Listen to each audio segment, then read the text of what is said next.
Isomo rya karindwi mu gitabo cy'imyemerere y'umuyisilamu ikomoka muri Qur'an na Sunnah cya Muhammad at-Tamimi rahimahullahu ta'ala. Bismillah, alhamdulillah, wassalatu wassalamu al-atamman al-akmalan ala khayri khalqillah Muhammad ibn Abdillah wa ala alihi wa ashabihi wa man wala. Ishimwe n'ikuzo bikwiye Uwiteka Allah subhanahu wa ta'ala, amahoro n'imigisha bisakare ku ntumwa Muhammadin sallallahu alayhi wa sallama n'abiwe n'abasangira ngendo be n'abazakomeza kugera ikirenge mu cyabo kuzageza ku munsi w'imperuka. Dusaba Uwiteka Allah subhanahu wa ta'ala ko yadushyira muri abo ngabo. Bavandimwe, dukomeje n'amasomo yacu mu gitabo cy'imyemerere y'umuyisilamu ikomoka muri Qur'an na Sunnah, ariyo tawhidi, yo nyagasani Allah subhanahu wa ta'ala adashobora kwakira igikorwa cy'uwari wese keretse afite iyi tawhidi kandi ayujuje. Iki gitabo cyangwa se aya masomo ni amasomo nk'uko tubivuga buri munsi umuyisilamu uwari wese atagomba kubura, yaba ari umuyisilamu usanzwe by'umwihariko, noneho ku muyisilamu wiyita imbonera mu bantu ntagombye kuba imbonera keretse asobanukiwe imyemerere ye kandi akanamenya neza icyo asabwa n'Uwiteka Allah subhanahu wa ta'ala, by'umwihariko ku kuri kw'Imana ku bantu. Ibi ngibi kugira ngo umuntu abimenye nuko agomba gufata akashyira hamwe akanegeranya amasomo arebana n'iyi myemerere, akamenya icyo nyagasani Allah subhanahu wa ta'ala yavuze, n'icyo ntumwa Muhammadin sallallahu alayhi wa sallam yavuze, n'icyo abamenyi basobanukiwe kandi b'intyoza muri iyi dini bavuze bakanasobanukirwa. Hanyuma uwo akaba ari wo murongo we wo kuba intyoza no kuba imbonera mu bantu, ntabe kuba imbonera no kuba intyoza mu bantu ari amazina mu mazina yitwa n'abantu rimwe na rimwe batazi n'icyo ayo mazina asobanuye. Gusa kubera yuko abantu bageze aho bumva ko urugero uwize idini yitwa shekhe, hanyuma bafate uwo ari wese bamwite shekhe, yewe kabone n'ubwo ushobora no kumubaza uti Allahu samad bisobanuye iki, akaba yarya indimi cyangwa se akakubeshya, ariko yatambuka akavuga ati ngende shekhe bwana, ngende shekhe, ntimugire ibindi munyita. Rimwe na rimwe yanyura aho cyangwa se uwo ari wese yagera aho agera, kubera ko bazi ko umuyisilamu ubyibushye aba ari haji, bamubona byibushye bati haji, ati naam. Hanyuma bavuga uti ati muhave mumenye ko ndi haji, icyo cyonyine gusa kikaba kimuhagije, ariko ntazi hijja niki ikorwa ite, niba anabizi niba yaranayikoze ntazi ngo nayikoze nte, nayikoze nyizi cyangwa ntayizi. Ahubwo ugasanga abayisilamu aho kugira ngo baharanire kumenya no gusobanukirwa amategeko n'amabwiriza y'idini yabo, baraharanira amazina nk'ayo ngayo n'ibyo n'ayo makuzo rimwe na rimwe badafiteho ukuri habe namba, aho ushobora gusanga umuntu yiyita izina, kubwo kwiyita iryo zina bikaba byaba n'impamvu yo kutamenya cyangwa se kudatera intambwe ngo ashake ubumenyi bw'idini ye cyangwa se asobanukirwe icyo Imana n'intumwa bamusaba. Amazina akaba menshi aho kugira ngo ibikorwa bibe byinshi, ibisingizo n'amakuzo bikaba byinshi aho kugira ngo gushaka ubumenyi abe ari byo bishyirwa imbere kandi bibe byinshi. Abantu bakarengera kugeza ubwo bamwe mu bindi bihugu bo hari n'abiyita abatinyamana, ugasanga umuntu izina Mucamungu ni izina rye, nyamara wajya gukurikira ibikorwa bye, wajya gukurikira imibereho ye, wajya gukurikira ubumenyi bwe, wajya gukurikira imyitwarire ye, ugasanga we na Ucamungu ni ibintu biri kure cyane. Hari n'abarengera bakagira ubwo bamwe biyita ngo ni ayatullah, ikimenyetso cy'Imana cyangwa se igitangaza cy'Imana mu bantu, bakiyita hujja. Hujja ni nk'umuhagararizi cyangwa se umutangabuhamya uzakuraho urwitwazo mu bantu. Ya subhanallah, uriyita umutangaza cyangwa se umucamanza cyangwa se ikitangaza cy'Imana mu bantu, utazi na suratul Fatiha, utazi na hadithi 10 mu mutwe wawe ku buryo bwizewe wabazwa ngo uzizihe uzikura he, uriyita ibyo ngibyo, utazi n'icyo assalamu ivuga. La hawla wala quwwata illa billah. Iyo nimwe cyangwa se izo ni zimwe mu ndwara zateye muri kino gihe, aho umuntu gusa kwiyita kubera ko bavuze bati Jamidu, witwa Sheikh Jamidu, ibyo bikaba biraguhagije, nta bundi bumenyi ukeneye,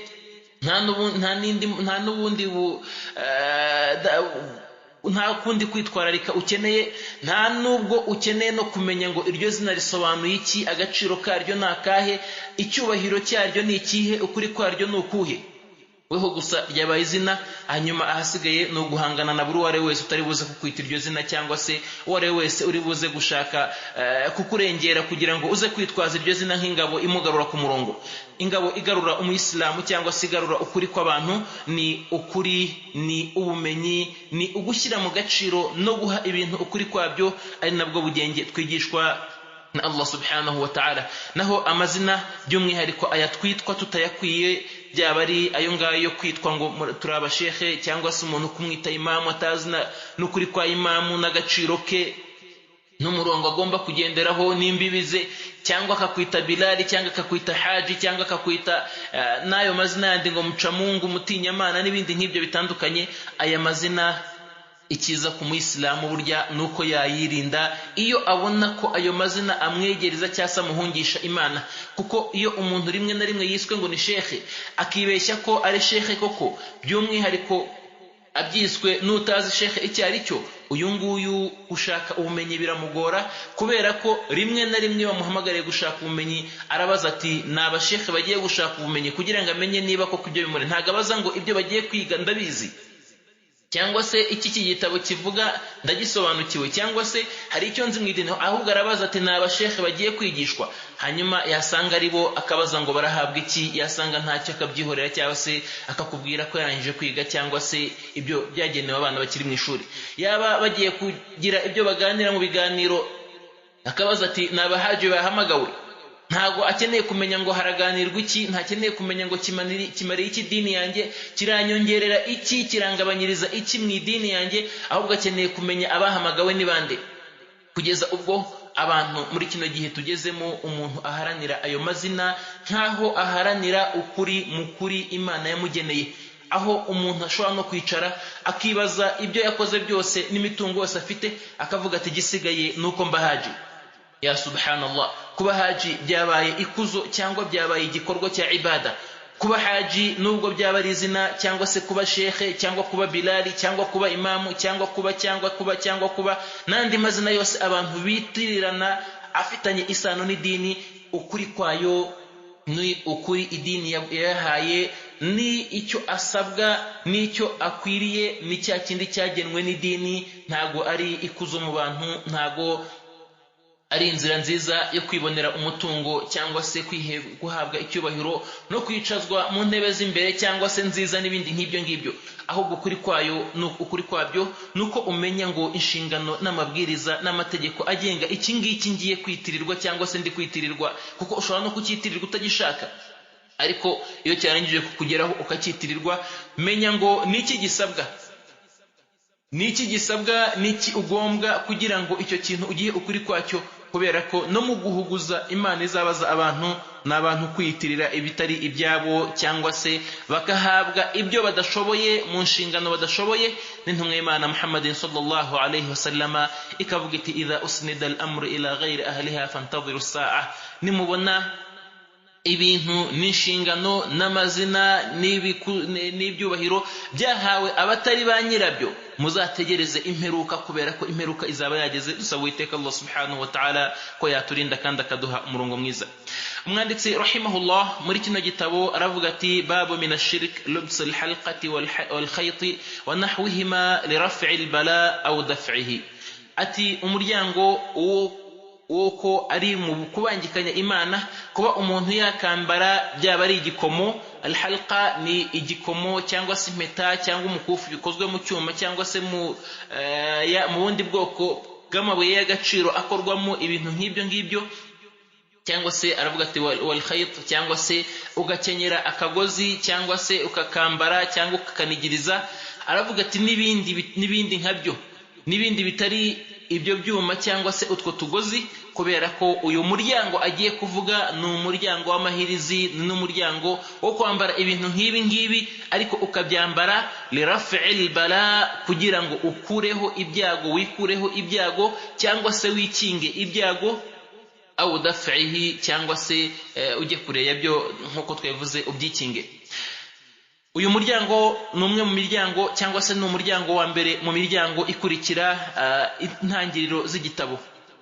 kuko umwanditsi rahimahullah arangiza umuryango w'ubushize twaboneye hamwe wo gusobanura ijambo tawhidi n'ijambo la ilaha illallah, awusoza avuga ngo wa sharhu hadhihi tarjamati ma ba'daha min al-abwab, n'igisobanuro cy'iyi miryango imarije kuvugwa ayita tarjama, ni nk'imiryango imarije kuvugwa, ariyo igisobanuro cya tawhidi, ariyo ibyaha bibabarirwa kubera tawhidi, ariyo kugira ubwoba bwo kugwa muri shiriki n'ibindi nk'ibyo mu yindi miryango yose yabanje. Aravuga ati n'ibisobanuro bisobanura neza kugira ngo umuntu amenye inzira agomba kugenderamo muri tawhidi, ni imiryango ikurikira uwo nguwo yavuze mu isomo ry'ubushize. Iyo miryango rero itangirira kuri uyu nguyu, imiryango 61 umwanditsi rahimahullah yashyize mu gitabo cye, ikubiyemo amabwiriza n'imyitwarire y'umwemeramana mu bijyanye no kugandukira Allah subhanahu wa ta'ala. Iyo ubikurikiye ukabishyira ku murongo ukabiha ukuri kwabyo, uba ufunguye ipfundo rikomeye cyane muri iyi dini y'Islamu, kandi umaze gufata n'umurongo mu mirongo idasanzwe muri iyi dini ya Islam. Uwo muryango wa mbere n'uyu nguyu, ko mu kubangikanya Imana harimo kuba umuntu yakambara icyo yambara, cyaba ari igikomo, cyaba ari umukufu, cyaba ari impeta, cyaba ari iherena, cyaba ari icyo ari cyo cyose, yaba ari ishungi yambaye mu nda n'ibindi akenyeye. Ahangaha aravuga ati cyangwa se umugozi liraf'il bala, kugira ngo ukureho ikibi. Urwaye ubuheri n'urugero, hanyuma ugiye kubwivuza, uhisemo kwambara igikomo, cyangwa se barakubwiye ngo ambara igikomo runaka cyo mu bwoko runaka, icyo ngicyo kiri buze kugukuraho bwa burwayi warurwaye. Aha ukoze shirki, cyangwa se arakubwiye ati fata akagozi, niba bakurebye ikijisho, fata akagozi ugakenyere mu rukenyerero, hanyuma bya bibazo byakugezeho cyangwa se cya gihunga wari ufite kiragenda. Cyangwa se akakubwira ati aho ugiye mu babi no mu nkozi z'ibibi no mu bagome ushobora kugirirwa nabi, bityo kugira ngo batakugirira nabi akakubwira ati fata urugero wenda umutwe w'ikimonyo uvange wenda n'urwara rw'inkoko, hanyuma ubifungire mu gapapuro, hanyuma nurangiza ushyire mu mufuka. Ibyo ngibyo ni shirki, ni no kubangikanya Uwiteka Allah subhanahu wa ta'ala.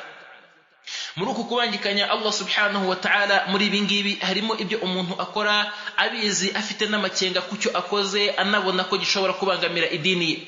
Nk'urugero rwo kuba wajya ku mupfumu akaba yaguha ibyo ukenyera, cyangwa se akakubwira ibyatsi uvuguta ugashyira munsi y'umusego, cyangwa se ukabitaba mu gikari, cyangwa ukabimanika mu gisenge, cyangwa ukabishyira mu modoka yawe, cyangwa ukabyambara mu ijosi nk'urunigi, cyangwa ukabiha nk'agakomo cyangwa nk'impeta n'ibindi nk'ibyo ngibyo. No muri byo kuba umuntu ashobora no gufata izina ry'Imana akarishyira ku mpeta, cyangwa se ku ngofero, cyangwa ku mukandara n'ahandi, yizera ko ririya zina ry'Imana ashyize ku mpeta cyangwa ku ngofero cyangwa ku mukandara cyangwa ku mwenda runaka ko rigiye kumukinga, kabone n'ubwo byaba ari ukubimanika mu nzu. kabone nubwo byaba ari ukubimanika mu nzu nk'abandi bamanika suratul Fatiha cyangwa se ayatul kursi n'ibindi byose bitandukanye mu mazu yabo cyangwa mu modoka, yizeye ko bizana umugisha rimwe na rimwe, na za tasbihi cyangwa se na Qur'ani akayishyiramo ngo izane umugisha. Ibi ngibi ni ukubangikanya Allah subhanahu wa ta'ala, kuko niba ari muri bya bindi twavuze bya mbere mu byatsi bivugutwa, ibyo ngibyo ntago uwo umuti ariko Nyagasani yawugennye. Nta nubwo Nyagasani yavuze ko iyo ufashe urwara rw'inkoko cyangwa se urwoya wenda rw'ipusi cyangwa n'ikindi ukashyira ahantu ko umurozi atahagera, cyangwa se ko umwaka utahagera, cyangwa se ko amahirwe aza, cyangwa se ko ukira ibyago, cyangwa ko igihunga kigenda, ibyo ngibyo ni shirki, ni na haramu muri Islamu, ntago byemewe. No ku cyiciro cya kabiri nka aya cyangwa se izina ry'Imana cyangwa Qur'ani cyangwa n'ibindi muri hadithi z'intumwa y'Imana cyangwa tasbihi n'ibindi, ibyo ngibyo ntago agaciro kabyo n'icyubahiro cyabyo ari ukubimanika, ahubwo kubimanika no kubyambara ni ukubisuzuguza no kubitesha agaciro. Hakaba harimo no kubangikanya Allah subhanahu wa ta'ala, kuko Nyagasani nubwo yavuze ngo wanunazzilu minal Qur'ani ma huwa shifaa'un wa rahmatun lil mu'minina, twanamanuye muri Qur'ani ibirimo umuti kandi nimpuwe kubemera Imana, ntago ari umuti kuwabimanitse cyangwa wabikenyeye cyangwa se wabyisize, ahubwo ni umuti kuwabisomye, ni umuti kuwabisomye n'uwabyizeye n'uwabyemeye n'uwabikurikiye. Uwo ni umuti kuri we n'uwabikoresheje nk'uko intumwa y'Imana sallallahu alayhi wa sallama yatwigishije bigomba gukorwamo. n'umwimana sallallahu alayhi wasallama irogwa igahabwa qul huwallahu, qul a'udhu birabbil falaq na qul a'udhu birabbin nas, kugira ngo ibyivuze, ikarangirwa n'izindi sura n'indi mirongo isomwa. Ntago yabwiwe kubimanika mu nzu cyangwa se kubikenyereraho cyangwa n'ikindi, ahubwo no kubisoma muri ya mabwiriza duhabwa n'umwimana Muhammadin sallallahu alayhi wasallama. Bityo muri bya bindi abantu bakenyera n'ibyo bambara n'ibyo bamanika n'ibiki byose, hari ibiteye urujijo nk'ibyo ngibyo ushobora gukura ku bapfumu, cyangwa ibyo nawe ushobora gukora nko kuba urugero ushobora gufata imisatsi ukayivanga n'inzara n'ibiki, warangiza ukabikenyera. Ibyo bikagutera gushidikanya muri weho. No muri byo hari ibyo umuntu ashobora gukora atazi, nko kuba urugero yakumva ko kuba arwaye isepfu agiye gushyira agapapuro ku gahanga isepfu ngo igende, nko kuba yakumva ko kuba ananiwe bakamubwira ngo iyo umuntu avuye ku rugendo cyangwa se avuye mu mirimo yananiwe arenga amashyiga ya mavunane akagenda, cyangwa n'ibindi mu myumvire nk'ingiyi. Kuba umuntu yakubwirwa ngo niba warahinze urugero igiti cy'avoka zikaba zihanuka, fata agacuma katarakoreshwa ukamanike mu giti, hanyuma avoka ntizongera guhanuka, n'ibindi nk'ibyo muri iyo myumvire. No kuba wafata umwana urugero umuherereza imvura igiye kuza kugwa utayishaka, ukamubwira ngo ayihenere imvura isubiremo. Ibyo byose niyo myizere niyo myemerere na bya bindi birerwamo abana nk'ibyo byo guhenera imvura, cyangwa se gupfumbatiza ngo ibyatsi bya mudakubitwa n'udusimba twa mudakubitwa n'ibindi, ngo kugira ngo badakubitwa n'ibindi.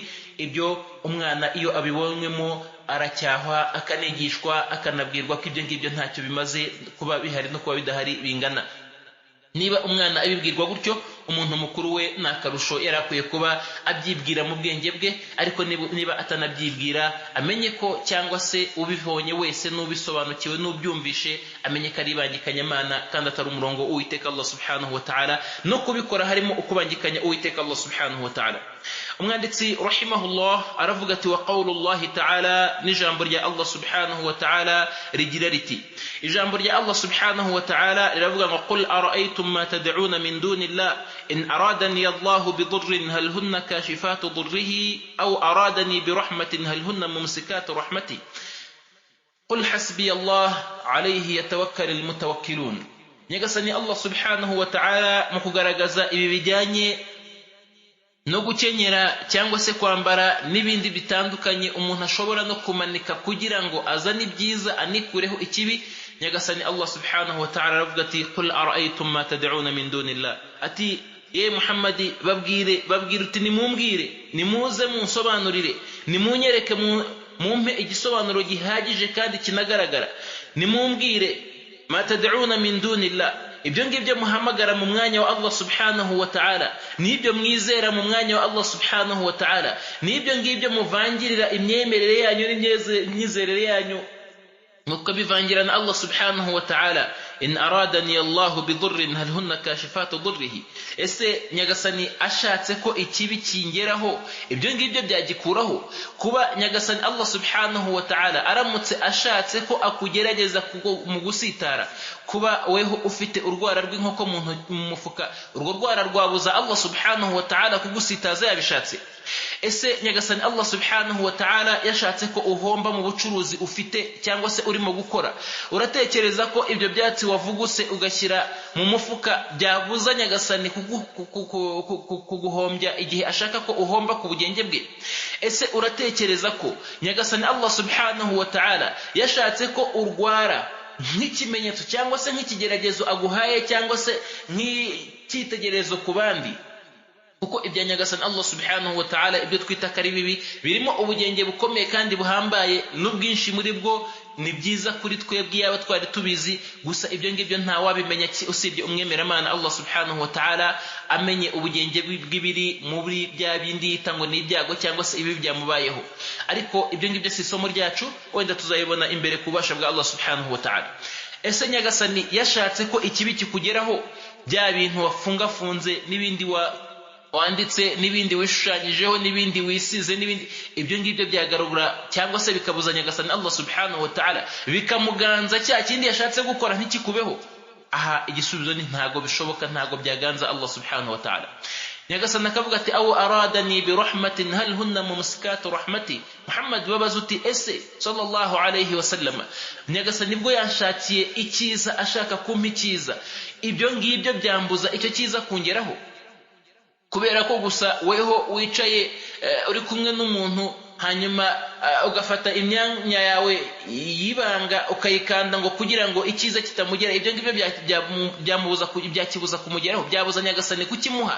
No kuba ushobora no gukora n'ibindi byose kabone n'ubwo wabitaba mu nzira cyangwa se mu marembo cyangwa n'iki, ntabwo ibyo ngibyo byabuza nyagasani Allah subhanahu wa ta'ala kuha umugaragu we icyiza yagennye kumuha, nta nubwo byamubuza kumugezaho ikibi yashatse kumugezaho kubw'ubugenge bwe.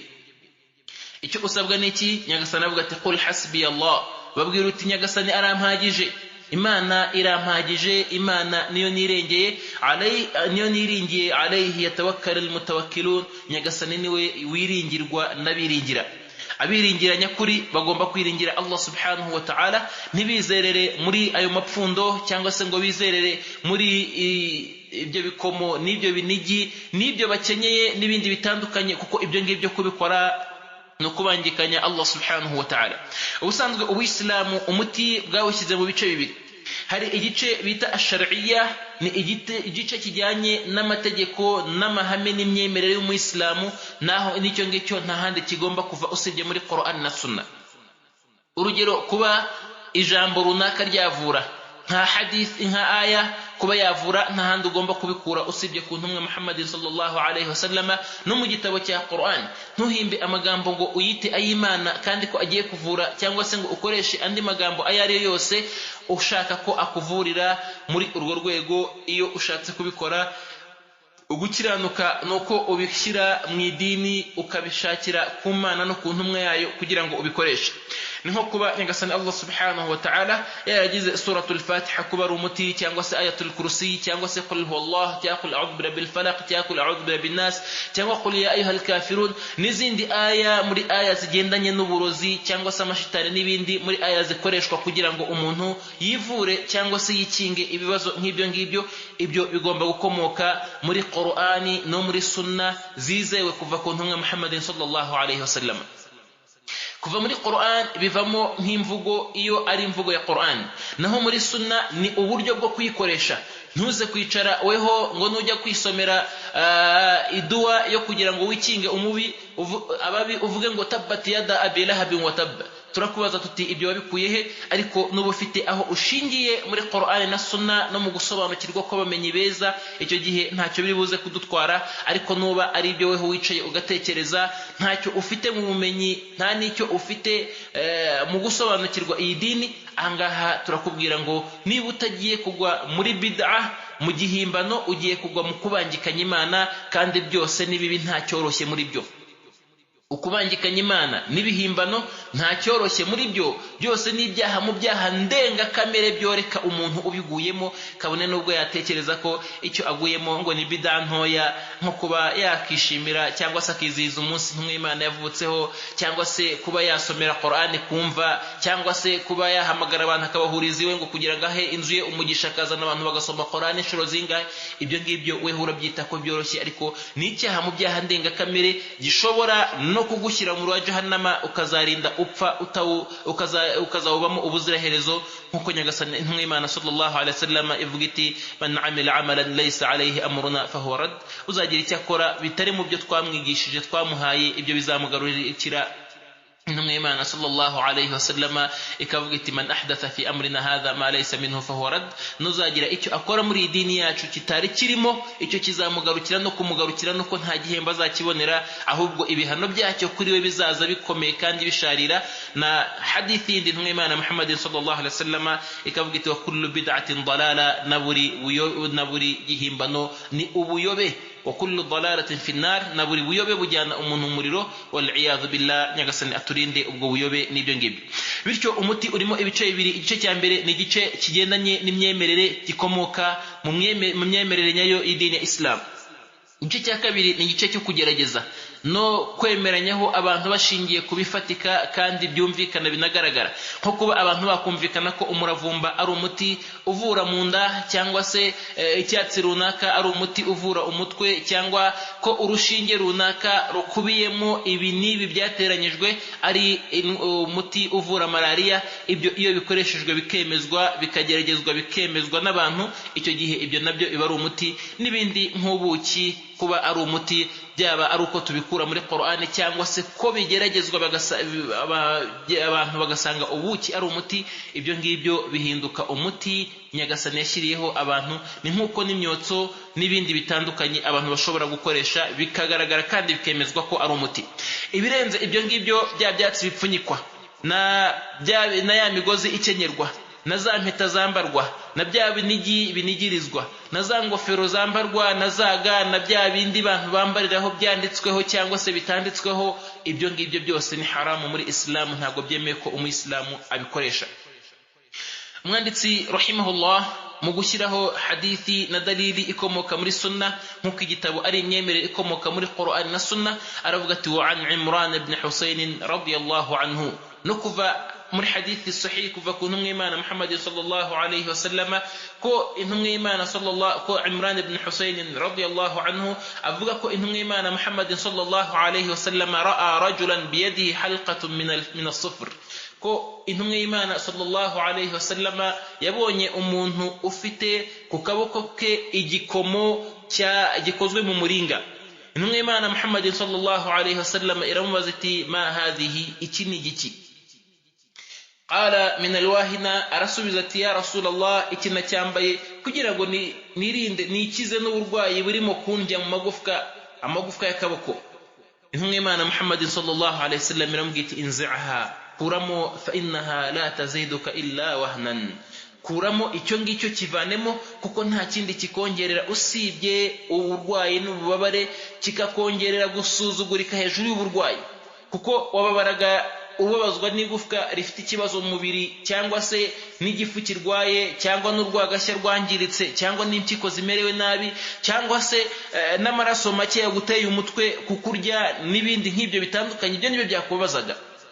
Iyo wongeyeho no kubangikanya Imana, ubabazwa n'ibyo ngibyo, ukongera ukanababazwa no gusuzugurika ujya gushakira umuti ahatari umuti, ukongera ukanababazwa no kujya hasi imbere y'Imana, wabimenya cyangwa se ntubimenye, kuko iyo ubizi urabimenya ko Imana yagusuzuguje. Iyo warengeye ku itegeko n'ibwiriza ry'Imana, urabizi ko Imana yakurakariye. Ibyo nabyo birababaza kuri wa wundi ushaka kubabara. Niyo utabimenya, Nyagasani ntago akukuriraho bwa bubabare kubera ko wakoze kiriya, kubera ko biriya nk'uko twabivuze ntacyo byongera, nta n'icyo bigabanya ku bushake bwa Allah subhanahu wa ta'ala. Icyo Nyagasani yagennye kiguma kwa kundi, micyari kukubaho kikaguma kwa kundi, hanyuma ugasigara mu gahinda no mu gisebo no mu gusuzugurika kubwo gukoresha ibikorwa nka biriya. Fa innaha la taziduka illa wahnan, nta kindi bikongera usibye ububabare no kuruha. Aha harimo na dalili yuko iyo umuntu akoresheje ibyo ngibyo, Nyagasani amwongerera uburwayi, Allah amwongerera uburwayi. Bityo niyo mpamvu usanga umuntu atangira akenyeye akagozi k'akadeyi, hanyuma ejo akagakuramo agashyiraho akuruhu, ejo bundi akagakuraho agashyiraho ako yafundikiyemo bya bindi, bikarangira agiye no mu bapfumu na hehe, bikazanarangira apfuye ari umubangikanyamana, kubera ko bya bindi yakoze Nyagasani yongeje uburwayi mu burwayi, kubera ko yakoresheje umuti utari umuti yagenewe n'Imana, kandi akigomeka ku Mana mu muti agiye gushaka. Bityo muri iyi hadithi harimo dalili yuko uburwayi bwiyongera iyo umuntu abwivurije mu ibangikanyamana, kabone nubwo yakibeshya ko bugabanyutse mu gihe runaka cyangwa se mu gice runaka, ariko ukuri nuko bwiyongera, n'ikimenyetso nuko agoma muri wa murongo kuzageza rimwe na rimwe apfuye iyo atabashije kwicuza kwa Allah subhanahu wa ta'ala. Nyamara wivurije kwa muganga cyangwa se wivujije umuti usanzwe, uyu nguyu abona ituze, akabona n'agahenge. Niyo atabona agahenge ariko ntasuzugurika, nta nubwo asuzugurwa n'Uwiteka Allah subhanahu wa ta'ala n'abantu, cyangwa se ngo nawe ugasuzugurwe n'ubwenge bwe, cyangwa se n'ubwenge bw'abamubonye ari muri wa muti udahwitse kandi udakwiye kuba umuti w'umuyisilamu cyangwa umwemeramana cyangwa ufite ubwenge buzima. Intumwa y'Imana sallallahu alayhi wa sallama iramubwira iti fa innaka law mitta wa hiya alayka ma aflahta abadan, kuko uramutse upfuye ucyambaye iyo hirizi yawe, ucyambaye iyo mpigi yawe, ukikenyeye icyo cyo ukenyereyeho, ucyambaye uwo mwenda wambaye wizereramo ibyo wizera, ucyambaye iyo mpeta wizereramo ibyo wizera, cyangwa se iherena, cyangwa igikomo, cyangwa urunigi, cyangwa icyo watabye mu gikari cyawe, cyangwa wamanitse mu nzu yawe, cyangwa mu modoka yawe, cyangwa mu marembo y'iwawe, cyangwa munsi y'umusego, cyangwa mu bwinjiro bw'inzu yawe, uramutse upfuye ibyo ngibyo bikirimo utarabikuraho, intumwa y'Imana iravuga iti ma aflahta abada, ntiwazigera ubona intsinzi imbere ya Allah subhanahu wa ta'ala, ntiwazigera ubona ituze n'ibyiza imbere ya Allah subhanahu wa ta'ala. Igisubizo ni mu muriro wa jahannama. Nyagasani awurinde n'abayisilamu kandi aduhe n'imyemerere n'imyumvire myiza. Intumwe muri hadithi mu byo tubonamo bindi byiza, turabonamo ko ntago bikwiye ko umuntu abona umuntu ngo ahita amucira iteka, kubera ko tuvuze ngo impeta yanditseho Allahu cyangwa Muhammad, cyangwa imodoka imanitsemo Qur'ani, cyangwa inzu imanitsemo aya n'ibindi, kubera ko gusa ubibonye urumvisha aya magambo ngo uhita uca iteka bibe birarangiye. Nunyura mu rugo ugasanga umuntu yaramanitse Qur'ani mu kabati, cyangwa se uhita uvuga uti do numubangikanyamana namubonye. La, ibyo kirazira muri Islam, ntago byemewe. Nta nubwo uhagera ngo uhite umubwira ngo manura biri ushyire hariya, ushyire hasi, ntago byemewe. Ahubwo intumwa y'Imana sallallahu alaihi wasallam muri hadithi twigishamo isomo ryiza cyane. Ma hadhihi, iki ni iki, kugira ngo isobanukirwe, itaza gucyaha ibidacyahwa, cyangwa se ngo ikosore ikosa ritari ryateganyijwe, kuko ushobora kuyisanga iyo Qur'ani yayimanitse, weho ukaza uhita umubwira uti ibi ni shiriki, ntago byemewe, nyamara nta handi afite habika Qur'ani usibye aho ngaho. Kabone nubwo byaba ari ku musumari muri saro ku rukuta, yateye umusumari ku rukuta ayishyira hejuru kugira ngo yubahe Qur'ani itajya hasi, ibyo biremewe muri Islam, nta n'ikibazo kirimo. Niyo mpamvu ma hadhihi, iki niki, ibikubera icyo wabikoze, ibihagambira iki, mu buryo bwiza no mu mvugo yiyubashye, kandi idaha umuntu kwikeka no kugaragaza ko wamushidikanyijeho, itanamuha no kuba rimwe na rimwe yafunga umutwe, cyangwa se ngo yizamure kubera uburyo umubajijemo.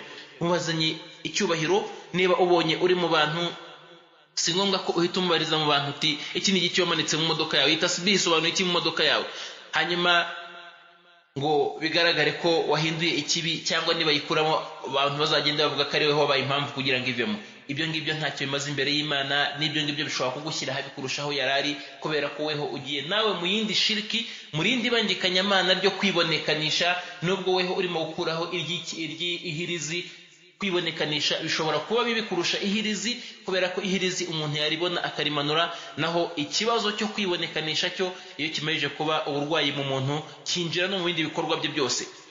kandi byose ni shiriki, ni ukubangikanya Uwiteka Allah subhanahu wa ta'ala, yaba ari iyo mahirizi no kwibonekanisha no kwiyumvikanisha n'ibindi nk'ibyo ngibyo.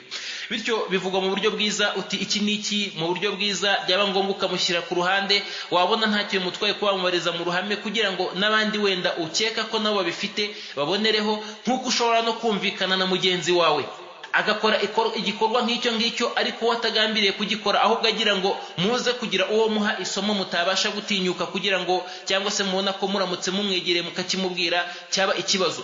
Nko kuba ushobora kumanika Qur'ani mu modoka yawe ugira ngo ubwire runaka mwicaranye, cyangwa se abandi muri kumwe nabo uzi neza ko bazifite, wowe ukayishyiramo mugenzi wawe akubaza ati iki niki, ko ngo uti ndashaka imigisha mu modoka yanjye, bambwiye ko imodoka irimo Qur'ani itagigwa cyangwa se ngo ishye.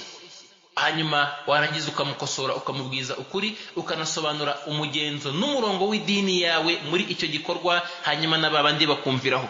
Aramutse kandi akirimo nk'ikosa, nabwo umubwirana ubugenge, wamushyira ku ruhande, wamubwira amagambo meza, wamubwira mu ruhame, ariko ukamubwira mu buryo bumwubahisha kandi bumuhesha agaciro. Ibyo byose biremeye muri Islam.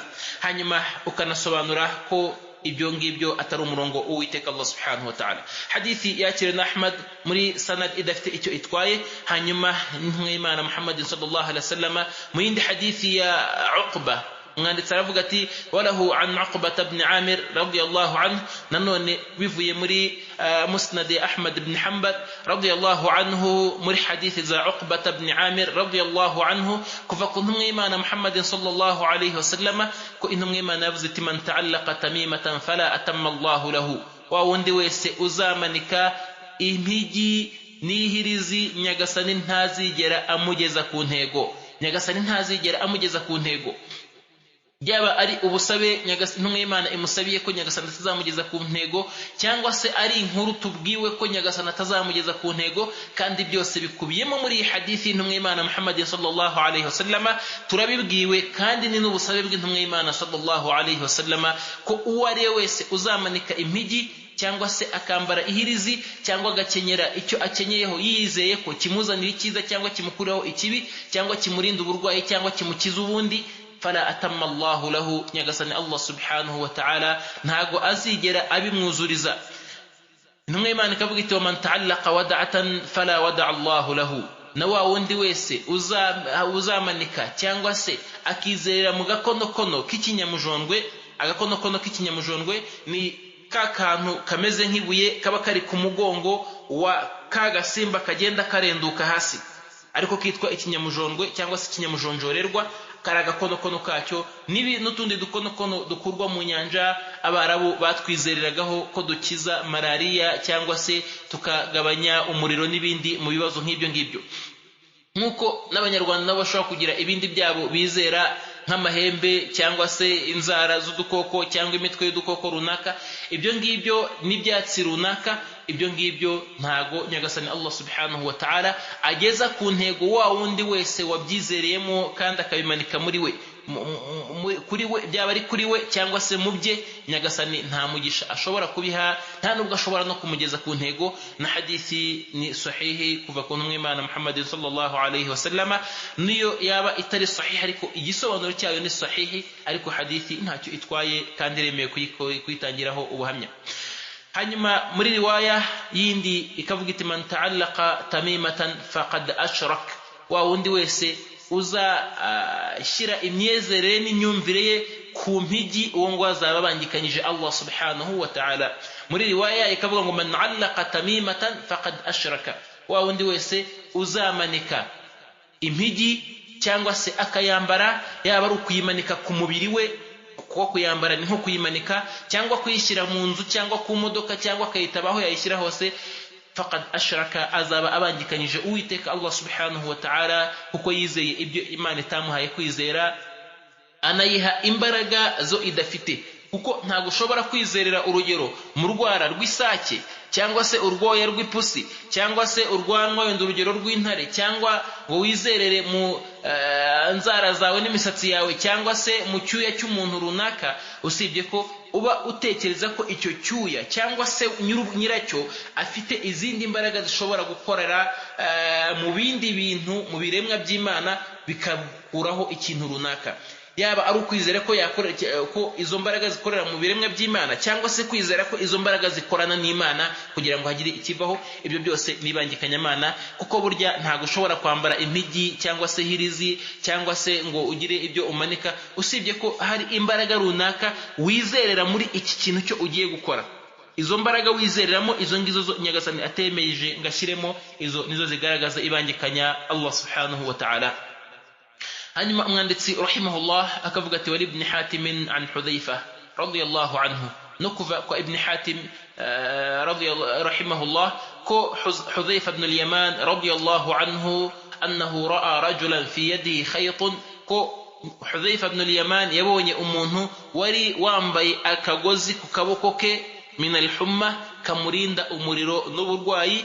Faqata'ahu, Hudhayfa ibn al-Yaman aragaca, watala arangije asoma ijambo ry'Imana rivuga riti wama yu'min aktharuhum billahi illa wa hum mushrikun, abenshi muri bo ntago bizera Imana usibye ko bivangira n'ibangikanyamana.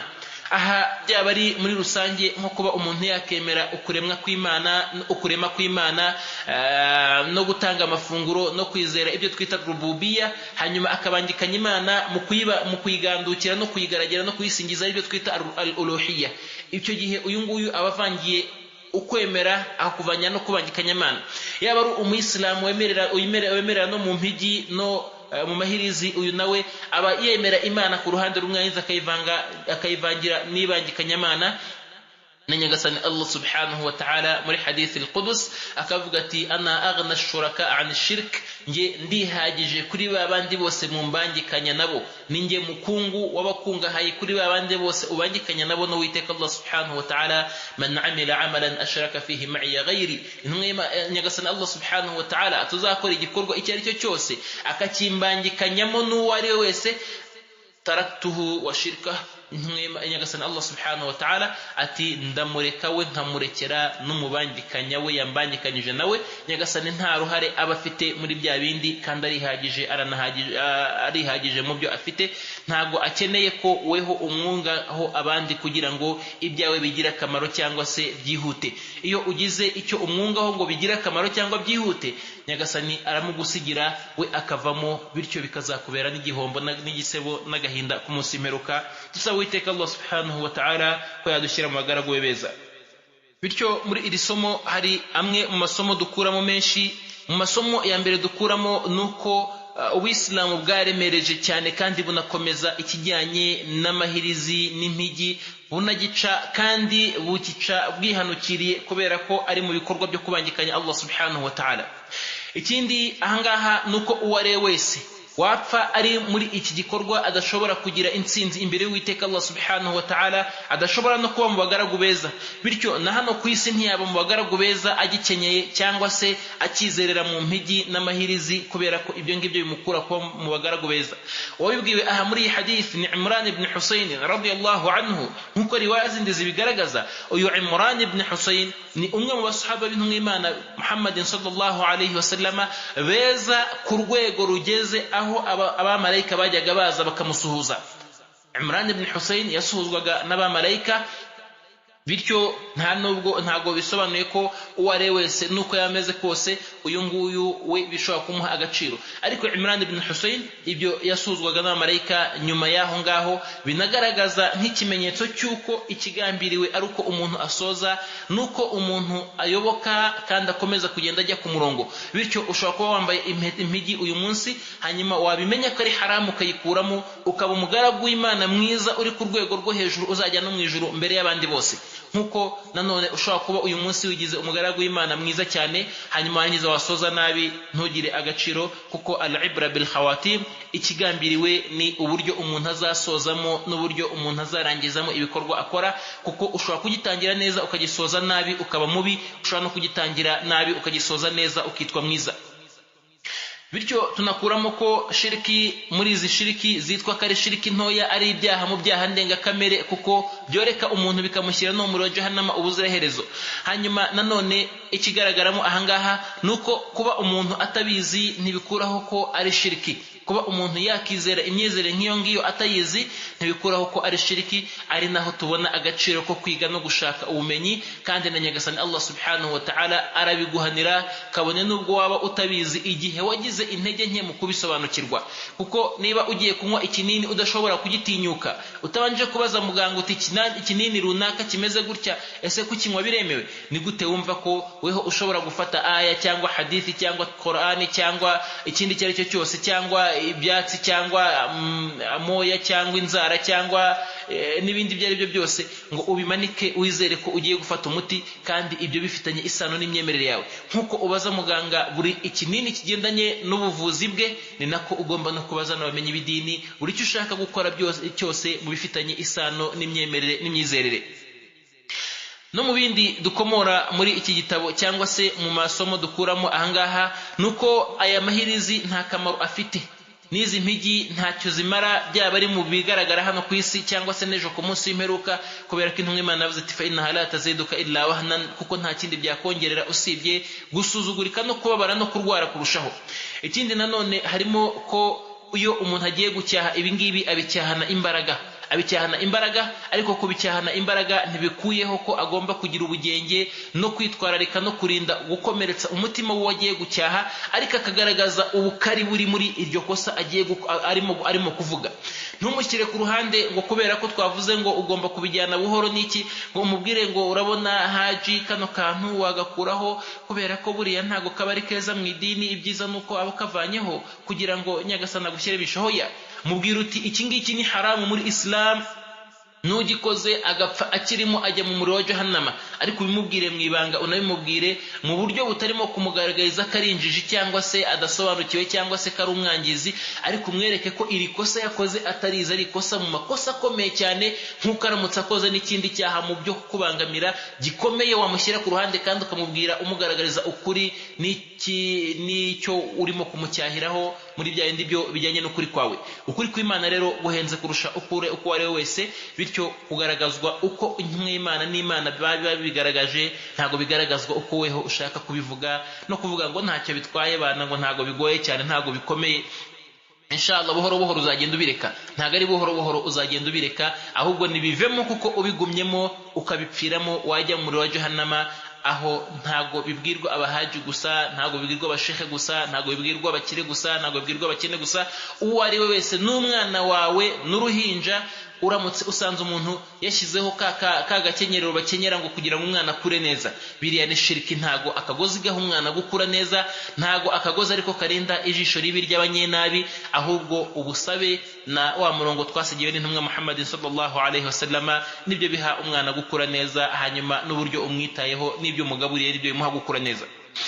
No mu bindi dukura muri aya masomo nuko iyo umuntu yize ikintu Nyagasani arakimurekera, uman ta'allaqa bi shay'in ukila ilayhi. No muri hadithi, muri riwaya za Uqba, muri hadithi ya Uqba ibn Amir, mu yindi riwaya muri hadithi twasomye, nuko intumwa y'Imana sallallahu alaihi wasallam nayo ivugamo iri jambo ko man ta'allaqa bi shay'in ukila ilayhi, uziringira ikintu Nyagasani akimushyiraho. Bityo kuba umuntu ashobora kuba yakoze igikorwa nk'icyo ngicyo akabona hari bimwe mu byo yita ko birimo kugenda byoroha kubera cya kindi yakoze, ibyo ngibyo nuko Nyagasani aba yamwegetse kuri cya kindi yizeye, suko cya kindi cyagize akamaro, ahubwo nuko Nyagasani aba yakimuhariye, n'uwa Nyagasani yikuyeho akamuharira ibindi ntashobora kugira intsinzi. Kandi ibi turabizi kandi turanayibona, umuntu ashobora kwizera ko arwaye ari muzima, akarwara akanaremba, yajya ajya kwa muganga, abantu bose ibipimo byose bikabura uburwayi, ariko ko yishyizemo ko arwaye akarwara koko. Nk'uko ashobora kuba ari na muzima kandi akishyiramo ko ari muzima kandi arwaye, we akiyumvamo imbaraga kandi agakora n'ibyo abantu bose bazima bakora, yagira nk'ibyago cyangwa se byaba ngombwa ko ahura n'umuganga yamureba akavuga ati subhanallah, wari ubayeho ute, wabashaga kugenda ute ufite uburwayi bungana gutya? Burya suko aba atarwaye, ahubwo nuko muri we yishyizemo ko ari muzima kandi ko akomeye, kandi Nyagasani aramukomeza. Ni nk'uko nguko no mu buzima busanzwe umuntu ashobora kuba ari mu nzu akizera ko hanze hari inyamaswa runaka, ubwoba bukamwica n'igishyika kikamwica, naho yicaye ntagire umutekano, yanasohoka hanze cyangwa se yarunguruka no hanze akakibona kandi ntagihari. Nk'uko nanone aramutse yishyizemo ko ntagihari, n'ibyo ngibyo atabyitayeho, ashobora kuhajya kinahari agakora ibyo akora, akagaruka mu nzu n'umutekano kandi akaryama agasinzira. Mu gitondo bakaza kumubwira ngo twiciye inzoka ku muryango wawe, cyangwa se twiciye intare ahangaha ku muryango wawe, n'ibindi nk'ibyo ngibyo, cyangwa akabona n'amajanja n'ibindi, ariko we nta kibazo na kimwe yigeze agira kubera ko atabyishyizemo. Bityo icyo umuntu yizeye anishyizemo Nyagasani arakimurekera. No mu bindi bigaragara ahangaha nuko kwambara impigi n'amahirizi ari shiriki, ari n'ibangikanyamana, bitanakwiye kandi ko bitagira icyo bigabanya mu burwayi umuntu ashobora kuba arwaye. Hanyuma nanone harimo guhindura ikibi. Mu masomo tubona ahangaha nko muri hadithi ya Hudhayfa ibn al-Yaman radiyallahu anhu, nuko umuntu agomba guhindura ikibi akoresheje akaboko iyo abifitiye ubushobozi n'imbaraga, kandi nta n'izindi ngaruka mbi ziri buze kuza nyuma yo guhinduza ikibi akaboko. Cyangwa se ijambo, imvugo, iyo ntacyo biri buze kwangiza cyangwa se ngo bizane izindi ngaruka mbi zirenze icyo yakoze, bityo agomba gukoreshaho akaboko. Hanyuma byose byakanga akababazwa no kuba ikibi kirimo gukorwa, bikanamutera n'agahinda, ntanashimishwe no kukireba cyangwa se kuba muri bamwe mu bakitabira icyo kibi. Aha nanone bigomba no kujya no mu buzima bwacu bwa buri munsi. Ntukwiye weho mu Isilamu kazi mwemeramana kuba wajya kuri YouTube cyangwa se n'ahandi ngo ufungure amafilimi, ufungure rimwe na rimwe imiziki, ufungure ibikorwa by'ubukozasoni, ibyo bita ngo byagenda gusetsa n'ibindi birikubiyemo ibikorwa bya haramu, kirazira kikaziriza muri Islam. Wari ukwiye kuba ubikuraho n'akaboko, ariko ntubishoboye. Wari ukwiye kuba ubivuga, niba utabishoboye ukwiye kubabara mu mutima, ntube umwe mu bashyigikira bya bindi cyangwa se abitiza umurindi kugira ngo ikibi gikomeze kibeho. hanyuma ikindi nanone nuko nta kintu kimwe kirinda ikijisho n'umunabi usibye bya bindi byo twigishwa n'Uwiteka Allah subhanahu wa ta'ala. Bityo ubukonokono bw'ibinyamujondwe n'ibindi nk'ibyo ngibyo abantu bashobora kwizereramo nta gaciro bifite. Hanyuma ubusabe busabirwa muri rusange, busabirwa abantu bakoze ibyo intumwa y'Imana cyangwa se umuvumo Imana yatanze ku bantu, ntago aba ari umuvumo w'umuntu kumwihariko, ahubwo aba ari umuvumo wa rusange. Icyo nshaka kuvuga ni iki, ari n'icyitonderwa cyane cyane. Iyo intumwa y'Imana Muhammad sallallahu alayhi wasallama ivuze ngo la'ana Allahu sharib al-khamr, iyo Imana yavumye umunywanzoga, cyangwa se yavumye umukinnyi w'urusimbi, yavumye uwishushanyaho, yavumye abunga imisatsi, yavumye abagore bazura batembera ku marimbi. Ntago iyo ubonye umugore wasutse imisatsi wayunzeho n'ibindi bintu nka menshi n'ibindi, cyangwa se ukabona umuntu wishushanyijeho, umubwira ngo Imana irakuvuma cyangwa se Imana yarakuvumye. Ntago ari uko nguko muri Islamu bikorwa. Muri rusange baba baravumwe, ariko umuntu ku giti cye ntago ari we ubwirwa iryo jambo ngo ugere ku muntu umbwire ngo waravumwe kubera ko ari kunywa inzoga, cyangwa se umbwire ngo urakavumwa n'Imana kubera ko yunze umusatsi, cyangwa se ngo umubwire ngo kubera ko uhuguje Imana ikuvume. Ntago ari gutyo. Izo ziba ari imvugo n'umuvumo wa rusange, ariko utagenda ku muntu ku giti cye, nkuko n'imvugo zivuga ubuhakanyi ku bikorwa runaka. Ntago iyo umuntu akiguyemo uhita umubwira ngo ubu uri umuhakanyi, ahubwo umuntu ku giti cye ashobora kugira impamvu, ashobora kugira ubujiji butamenya icyo ngicyo akoze, ashobora kuba afite ikindi cyo ashingiyeho ariko kidari ku bumenyi bwuzuye, ashobora no kuba rimwe na rimwe yabikoze ahatirijwe. Umuntu ashobora gufatwa ku ngufu agashushanwaho, weho wamubona kuri televiziyo uti wakivumewe, uti Imana irakakuvuma n'ibindi. Ibyo ni haramu muri Islamu, kirazira. Iyo ari ikintu rusange gikoreshwa rusange, cyaba ari umwihariko kigakoreshwa umwihariko, ntabwo byemewe ko ufata imvugo rusange ngo uyishyire ku muntu ku giti cye, cyangwa se iyo umwihariko uyishyire ku bantu rusange, kubera ko ibyo byose bigenwa n'ubumenyi n'abamenyi, ubigarurira abamenyi bakaba aribo babifatira umurongo n'umwanzuro, kuko aribo bazi amategeko n'amabwiriza abigenga. Dusaba Uwiteka Allah subhanahu wa ta'ala ko yadushyira mu bagaragu be beza, kandi akatugeza ku ntego mu byo turimo, kandi akaduha gusobanura no gusobanukirwa ukuri no kugusobanura neza, kandi akaduha no kubikora nta wundi tubyereka usibye Uwiteka Allah subhanahu wa ta'ala. Wa akhir da'wana alhamdulillahi rabbil alamin. Subhanaka Allahumma bihamdika nashhadu an la ilaha illa anta nastaghfiruka wa natubu ilayk.